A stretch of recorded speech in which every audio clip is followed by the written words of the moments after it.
Hallo und herzlich willkommen auf Epic. Auf dem Einsatzplan steht Mali und Co. Irgendwas, wo es richtig heiß ist. Da haben wir heute für euch was von UF Pro.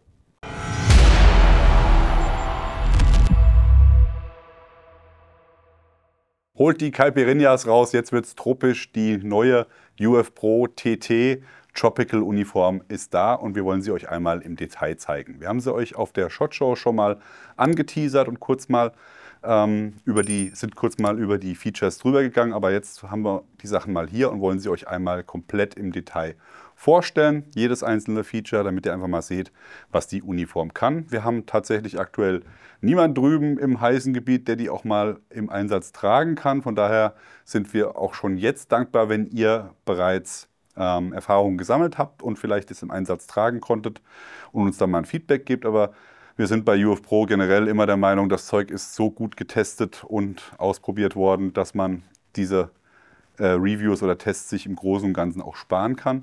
Aber die Features wollen wir euch natürlich nicht vorenthalten. Wir starten einmal mit dem Combat Shirt. Das ist ein ganz neues Material, was UF Pro da entwickelt hat, was extrem dünn ist und was dementsprechend auch sehr, sehr schnell wieder trocknet. Bedeutet, es kann auch sehr schnell nass werden. Also es ist jetzt der Fokus nicht darauf, dass man möglichst lange trocken bleibt, sondern es wird feucht werden, aber es trocknet dementsprechend auch ganz schnell wieder. Ist auch so ein ähnliches Prinzip, wie man auch bei den PCU-Systemen der US Army hat.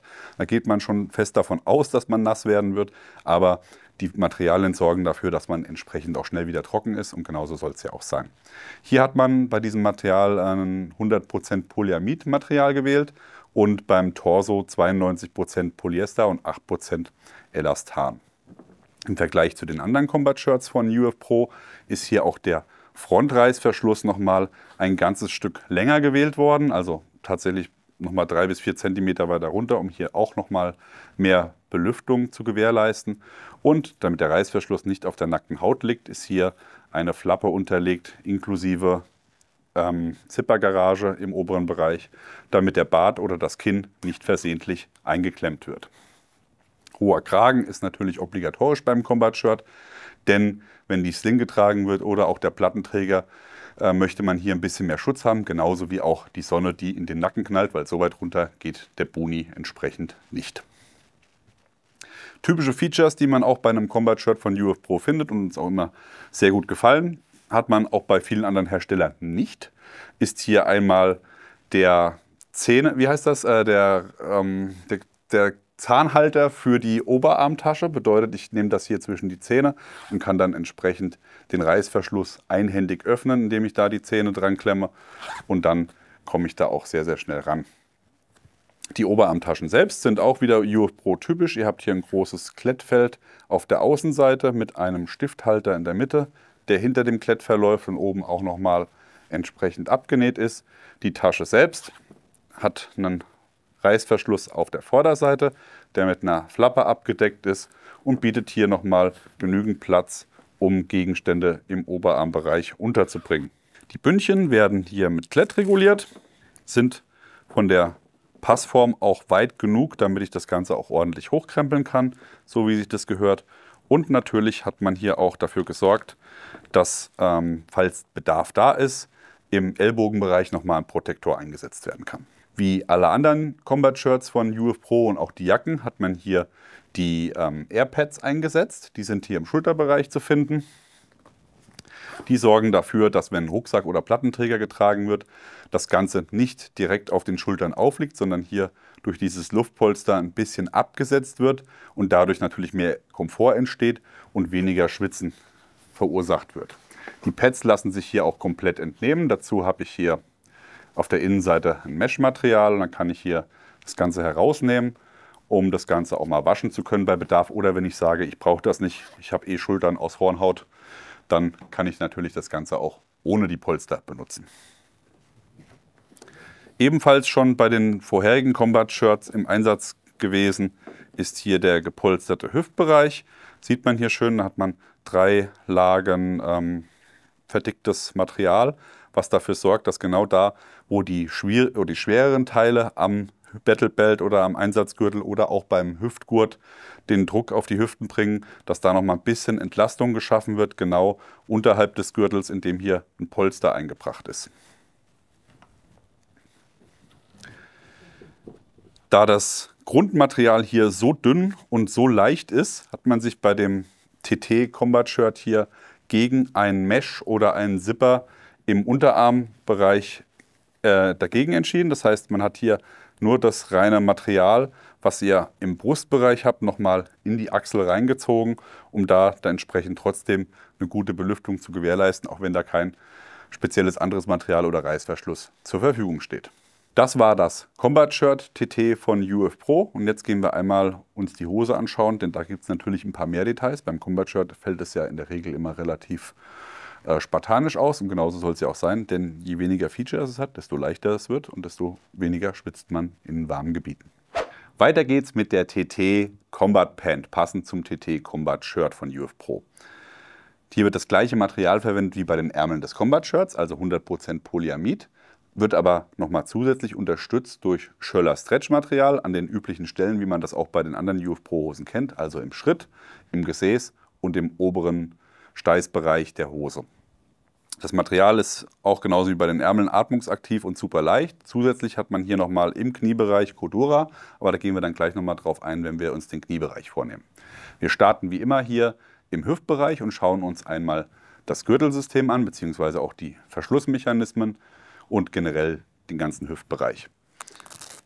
Für alle, die mit UF Pro bekannt sind oder vertraut sind, die werden hier das Gürtelsystem kennen. Das ist das Flexbelt-System. Das ist so aufgebaut, dass ihr hier eine flache Gürtelschnalle habt, die mit Klett jeweils rechts und links fixiert werden kann. Das heißt, ähnlich wie bei einem Rucksack kann man das Ganze hier schön heranziehen, um den Gürtel eng an die Hose heranzuziehen oder die Hose eng an den Körper heranzuziehen. Zusätzlich sorgt diese flache Gürtelschnalle dafür, dass das hier alles sehr, sehr flach und druckfrei bleibt, wenn ich hier mit einem Übergürtel arbeiten muss oder wenn hier der Hüftgurt vom Rucksack, der Beckengurt vom Rucksack stören könnte. Das hat man hier alles so optimiert, dass hier nichts drückt. Für alle, die diesen Gürtel nicht nutzen wollen, lässt sich der Flexbelt auch komplett entfernen. Das ist quasi auch ein Innengürtel, den man dann in einem kombinierten zweiteiligen Schießgürtelsystem nutzen kann. Das heißt, ihr könnt euch euren eigenen Schießgürtel mit einer Klettlösung sparen. Habt dann hier auf der Außenseite Flauschklett. Wenn ihr einen Schießgürtel habt, der auf der Innenseite Hakenklett hat, könnt ihr den direkt hier drüber ziehen. Aber ihr könnt das auch, wie ich gerade gesagt habe, schon komplett oder auch komplett entfernen, wenn ihr den Gürtel nicht nutzen wollt. Dazu ist er hier auf der Hinterseite mit Plastikeinschüben eingehängt und kann dann auch ausgehängt werden. Neben dem Klett bietet der hier aber auch nochmal zusätzlichen Support, indem hier auf der Innenseite zwei Plastikstreben eingeführt sind, die hier genau dann auch an den Stellen, wo ein Holster oder Magazintaschen sitzen würde, das Ganze verstärkt. Von daher ist unsere Empfehlung, diesen Innengürtel auch durchaus zu nutzen, denn der trägt nicht auf und spielt natürlich perfekt in der Kombination mit der Hose zusammen. Die Gürtelschlaufen kennt ihr auch, wenn ihr UF Pro kennt. Das heißt, ihr habt eine große Gürtelschlaufe, wo ihr euren normalen Einsatzgürtel durchschlaufen könntet. Aber das ist hier auch so aufgebaut, dass nur der Innengürtel durchgeschlauft wird. Und damit der Außengürtel nochmal Support habt ihr hier nochmal eine Klettlasche, um dann den Außengürtel hier am Innengürtel festzukletten und dann zusätzlich nochmal hier an dieser Stelle mit einer Klettlasche zu fixieren. Das geht natürlich für beide Seiten. Zusätzlich ist hier an den Gürtelschlaufen unten nochmal eine Schlaufe vorhanden, wo dann mit Dummy-Cord Gegenstände in der Hosentasche gesichert werden können. Neu ist hier in dem Bereich der eigentliche Hüftumfang oder der Hüfteinsatz, der hier mit einem Stretch-Material ausgeführt ist. Das ist jetzt von der Raffung her, von der Elastizität so, dass das Ganze schön eng anliegt. Das war früher ein bisschen schwieriger, sage ich mal, oder man musste zumindest den Gürtel benutzen, damit das Ganze hält. Hier ist es jetzt so, dass die Hose auch ohne den Gürtel perfekt hält, weil das hier alles schon vom Stretch-Material sehr, sehr angenehm ist und herangezogen wird. Die Hose selbst wird hier wie üblich bei UF Pro mit einem Canadian Slot Button verschlossen und zusätzlich auf der Innenseite nochmal mit einer Hakenschnalle, die das Ganze zugentlastet. Darunter liegend ein Reißverschluss, hier in dem Fall nur ein einteiliger, also den bei den anderen Hosen üblichen zweiteiligen Reißverschluss hat man hier nicht eingesetzt. Das Ganze wird abgerundet mit dem typischen Pad, was ihr auf dem Steißbein findet. Das ist auch nochmal dafür da, dass von hinten, gerade auch wenn ein Rucksack getragen wird, nochmal ein bisschen Entlastung stattfindet, indem das Polster, das hier eingearbeitet wurde in die Hose, ein Luftpolster bildet, damit der Schweiß besser abtransportiert werden kann, beziehungsweise mehr Atmungsaktivität entsteht. Schauen wir uns die Taschenkonfiguration an. Wir haben hier die normalen Handtaschen, die von der Größe her so sind, dass man hier auch perfekt mit einem Handschuh eingreifen kann, also schön groß und weit gewählt. Im hinteren Bereich hat man einen abgenähten Bereich, wo dann eine Taschenlampe, ein Pistolenmagazin oder ein Messer mit Clip untergebracht werden können. Und das wäre quasi auf beiden Seiten gleicher Aufbau. Weiter geht's mit den Oberschenkeltaschen. Hier hat man jetzt sich wieder dazu entschlossen, vor der Oberschenkeltasche einen Reißverschluss unterzubringen, der für die Belüftung da ist. Seht ihr hier schon, hat man hier mit Mesh unterlegt. Hat sonst keine weitere Funktion, wie es bei einer anderen oder bei anderen Modellen von UF Pro ist, wo dann in diesem Reißverschluss nochmal ein Reißverschluss zu finden war, um da reinzukommen in die Oberschenkeltasche. Ist hier nur rein für die Belüftung und kann dann offen getragen werden. Die eigentliche Oberschenkeltasche hat man auch gesagt, wir wollen das typische UF Pro Aufbausystem mit der aufgesetzten Magazin-Handytasche hier weglassen, um möglichst viel Material zu sparen, das Ganze leicht zu machen, damit es schnell trocknet. Ist dann entsprechend hier nicht vorhanden, sondern das ist eine ganz flache, einfache Oberschenkeltasche, die hier mit 2 Slotted Buttons verschlossen werden kann. Der Aufbau ist so gewählt, dass man den hinteren Knopf in der Regel immer geschlossen halten kann, wenn man hier zugreifen will, weil dann kann man von vorne reingreifen und hat dann so entsprechend auch schon mal direkt einen Rausfallschutz. Zusätzlich ist hier im oberen Bereich ein elastisches Band eingearbeitet, was dafür sorgt, dass der Inhalt nochmal zusätzlich gesichert ist. Für alle, die die Tasche von der Front zugreifen wollen, im Sitzen im Fahrzeug oder generell, haben die Möglichkeit, das zu tun, indem sie hier den Reißverschluss hinter der Belüftung öffnen und dann kann man in die Oberschenkeltasche von vorne eingreifen. Und hier seht ihr auch schön, die hat nochmal ein bisschen Unterteilung in Form von 3 elastischen Schlaufen, die hier zur Sicherung von Ausrüstung untergebracht worden sind. Natürlich auch Ablaufösen vorhanden, denn im Dschungel oder in tropischen Gebieten ist alles nass und da muss es auch schnell wieder ablaufen können, wenn Wasser sich gesammelt hat. Was hier auch besonders cool umgesetzt ist, ist die Secret Pocket, die Geheimtasche, die ist hier auf der rechten Seite zu finden.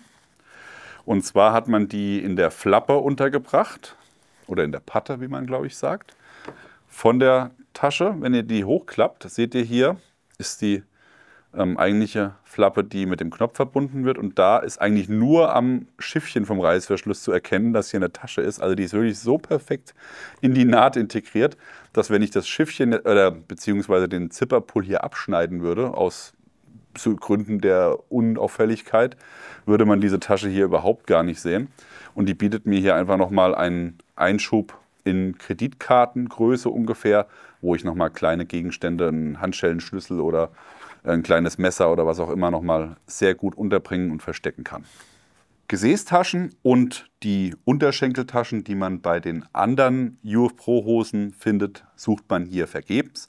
Auch da wieder war die Argumentation möglichst leicht, möglichst schnell trocknend und von daher hat man sich auf die Haupttaschen beschränkt, nämlich Oberschenkeltaschen und Eingrifftaschen und sonst geht man hier in der Taschenkonfiguration zumindest leer aus. Wenn ihr also viel Organisation in euren Klamotten haben wollt, dann wäre diese Hose nichts für euch, aber ich sage euch, was die Schnelltrockenleistung angeht, ist das hier wirklich beeindruckend. Schauen wir uns den Kniebereich an. Der ist auch UF Pro typisch, das heißt, ihr habt hier ein leichtes Polster mit einem Cordura-Besatz, das hier eingebracht ist und darüber ein Reißverschluss, der unter einer Flappe verläuft und der ist natürlich obligatorisch der Einschub für eure Polster. Zweiteiliges System, wie man das kennt, ein großer Einschub mit einem ganz elastischen Material, ähnlich dem vom Combat Shirt, was am Körper liegt. Da wird dann das weiche Pad eingebracht, was am Bein direkt entlang läuft und im vorderen Bereich nochmal eine Unterteilung in Form eines Einschubs, wo dann nochmal die Hartpolsterung eingesetzt werden kann, die dann vorne drüber verläuft. Das ganze System lässt sich hier mit einem Klett am Knie heranziehen. Das heißt, ich habe hier jeweils rechts und links einen Klettstreifen, um das Ganze zu fixieren. Und auch dieser ist so aufgebaut, dass der sich komplett entnehmen lässt bei Bedarf, indem ich hier das Ganze herausnehme, diese Plastikfixierung herausdrücke und dann kann ich diesen kompletten Klettbereich entnehmen, wenn ich sage, ich will das einfach immer luftig haben und möchte nicht die Möglichkeit haben, das Ganze heranzuziehen, kann ich mir das auch sparen und das komplett entnehmen. Kommen wir zum Beinabschluss. Hier hat man natürlich neben dem regulären Hosenbein unten drunter nochmal aufgrund der Einsatzumgebung Dschungel und Kriechtiere einen Kriechtierschutz mit eingebracht in Form eines ganz leichten Mesh-Materials. Das Ganze lässt sich dann entweder einmal über den Stiefel packen oder ihr steckt es in die Socke, in den Stiefel, vielleicht noch mit der Ferse oben drauf, so dass einfach nichts rein kann. Das ist dann ganz euch überlassen, wie ihr das Ganze umsetzt. Und damit habt ihr dann hier auch die Möglichkeit oder beziehungsweise den Tieren keine Möglichkeit gegeben, dass von unten was in die Hose reinkommen kann. Ansonsten, wie bei UF Pro typisch, habt ihr hier einmal eine Cordura-Verstärkung, die im unteren Bereich das Hosenbein abschließt, den Stiefelhaken mit Schlaufe und ansonsten hat man hier keine weitere Einstellmöglichkeit, denn auch da wollte man Gewicht und Material sparen, um das Ganze möglichst flexibel zu halten. Das war die Vorstellung der UF Pro TT Dschungeluniform. Unserer Meinung nach alles so, wie es sein soll für heiße und tropische Einsätze. Und speziell bei der Hose müssen wir sagen, wenn man vom Preis absieht, der tatsächlich UF Pro mäßig relativ stolz ist, aber ist wahrscheinlich den neuen Materialien geschuldet, wäre das nicht nur eine ideale Einsatzhose für tropische Gebiete, sondern auch die ideale Outdoor-Hose, weil sie eben nicht so überladen ist mit 1000 Taschen und Reißverschlüssen. Kann ich mir sehr gut vorstellen für einen Bergsport, auch fürs Kajakfahren oder für sonstige Aktivitäten, wo man was braucht, was sehr, sehr leicht ist, entsprechend den Schutz bietet, den ich brauche und eben auch schnell trocknet. Ihr bekommt auf jeden Fall, egal wo ihr es einsetzt und wie ihr es einsetzt, die Bekleidungslinie von UF Pro für den Dschungel bei Recon Company. Der Link ist hier unten eingeblendet. Was sagt ihr dazu? Ich habe es zu Anfang schon gefragt. Hat jemand von euch das schon mal im Einsatz getragen? Kann ein bisschen Feedback dazu geben. Schreibt es uns gerne in die Kommentare. Ansonsten, wie immer an dieser Stelle, liken, Abo, Glocke klicken. Wir sind raus. Bis dann. Macht's gut. Bye, bye.